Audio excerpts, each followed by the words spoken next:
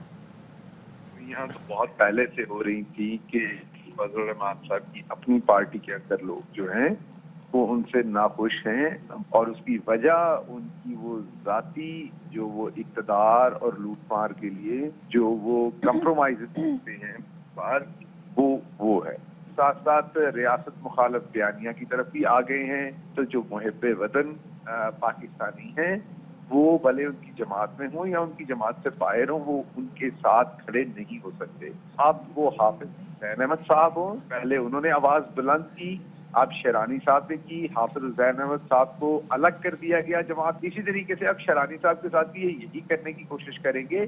لیکن فضل الرحمان صاحب کو اب شاید پتہ نہیں ہے، ان کے جھوٹ کا پردہ چاک ہو چکا۔ انہیں این آر او چاہیے، بھلے اس کی کوئی بھی قیمت ہو، انہیں اس سے کوئی لینا دینا نہیں۔ پی ٹی ایم تو اگر حکومت چاہے تو یہ تو 3 دن میں الگ الگ ہو سکتے ہیں، حکومت نہیں چاہ رہی۔ اب اگر آپ ان میں سے کسی کو آفر دے دیں کہ آپ الگ ہو جائیں، آپ کو تھوڑے بہت مفادات دے دیں گے، باقیوں سے آپ الگ ہو جائیں، تو آپ دیکھیے گا وہ راتوں رات ہی الگ ہو جائیں گے ان سے۔ استعفوں کو بہت شدید ٹھنڈ لگی ہے، اور وہ 31 جنوری انہوں نے ڈیٹ دی ہے، پھر یہ دھوپ لگوائیں گے استعفوں کو۔ اگر اس کی ٹھنڈ نکلی تو استعفے تھوڑی بہت اکڑ لیں گے، اور اکڑ وکڑ لینے کے بعد استعفے جو ہیں وہ شاور لیں گے، گرم پانی سے نہائیں گے، تیار ہوں گے، اور پھر وہ پارلیمنٹ پہنچیں گے۔ مولانا شیرانی نے مولانا فضل الرحمان کا جو ڈنکا بجایا ہے اس کے بعد حکومت کو ڈگڈگی بجانے کی ضرورت نہیں ہے۔ معاون خصوصی پنجاب ڈاکٹر فردوس عاشقاوان کہتی ہیں مولانا گڈے اور گڈی کو لے کر حکومت کو للکارنے کے بجائے نیب میں ذرائع آمدن کا جواب دیں۔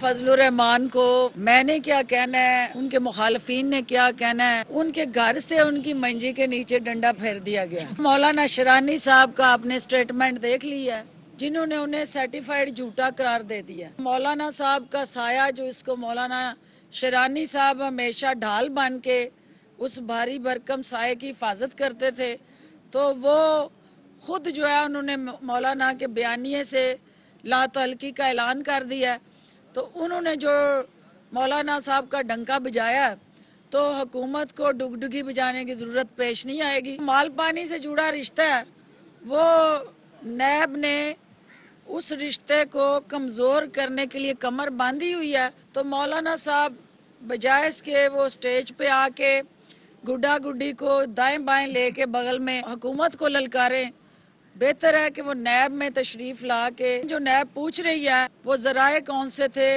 وہ طریقہ واردات کون سا تھا، اور وہ کون سے ایسے خفیہ خزانے تھے، کفیل ہو گئے، بجائے اس کے کہ آپ کہا کریں میڈیا میں جا کے وہاں جواب دیں، اور انشاءاللہ ان کو نیب مایوس نہیں کرے گی۔ جے یو آئی کے سربراہ مولانا فضل الرحمان نے پارٹی کا اجلاس 24 دسمبر کو اسلام آباد میں طلب کر لیا۔ اس اجلاس میں پی ڈی ایم کی اب تک کی کارکردگی اور موجودہ سیاسی صورتحال پر مشاورت ہوگی۔ اجلاس میں مرکزی مجلس عاملہ، صوبائی امراء و نظماء اور وکلاء ونگ کے عہدیدار بھی شریک ہوں گے۔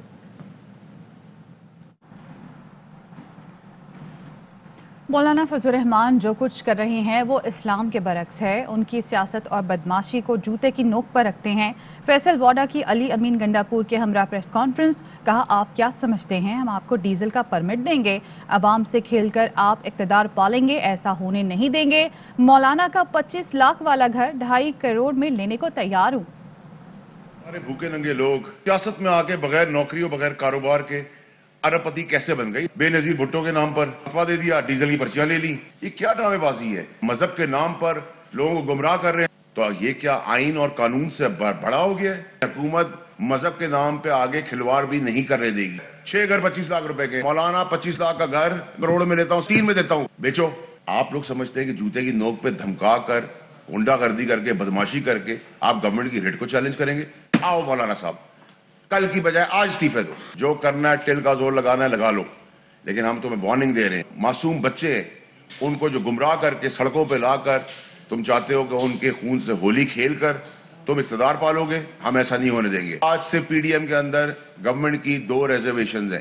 کووڈ پھیل رہا ہے، ماڈل ٹاؤن کی طرح نہیں چاہتے کہ تحریک کے نام پہ ان کو مار کر الزامات لگانا چاہتے ہیں، ہم اس کی سیاست کو زمین بوس گاڑ دیں گے۔ کرائے کے ترجمان کہتے ہیں کہ ملکی مفاد میں ڈائیلاگ ہونے چاہیے، لیکن اب کوئی ڈائیلاگ نہیں ہوں گے۔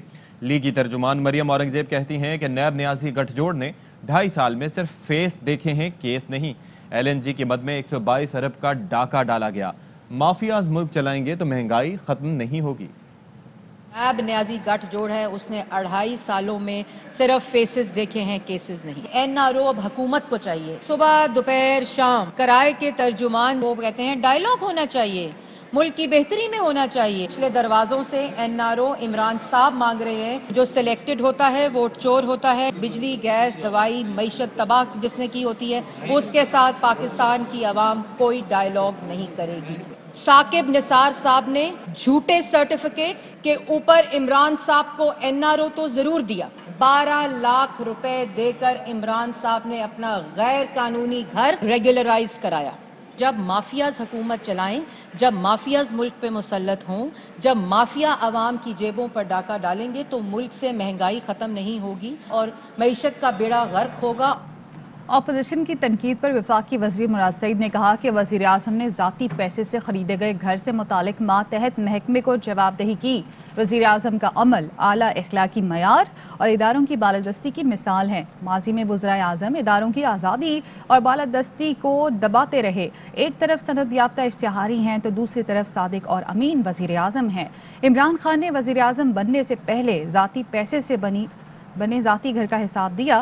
وزیر اعظم بننے کے بعد بھی عمران خان ذاتی گھر میں رہائش پذیر ہیں۔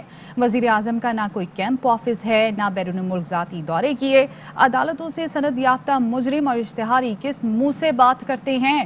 اخلاقیات کا درس تب کہاں تھا جب سیکیورٹی کے نام پر کروڑوں روپیہ اڑایا گیا؟ وزیر اعظم عمران خان کے زیر صدارت پارٹی رہنماؤں اور حکومتی ترجمانوں کا اجلاس اس وقت جاری ہے۔ وزیر اعظم ہاؤس میں ہونے والے اجلاس میں ملک کی سیاسی اور معاشی صورتحال پر تبادلہ خیال کیا جا رہا ہے۔ اجلاس میں سینٹ الیکشن سے متعلق تبادلہ خیال کیا جا رہا ہے۔ پارٹی رہنماؤں کو سینٹ الیکشن کے طریقہ کار میں تبدیلی سے متعلق بھی آگاہ کیا جائے گا۔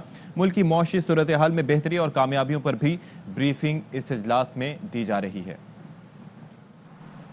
خبریں اور بھی ہیں لیکن یہاں وقت ہوا ہے ایک بریک کا، ہمارے ساتھ رہیے۔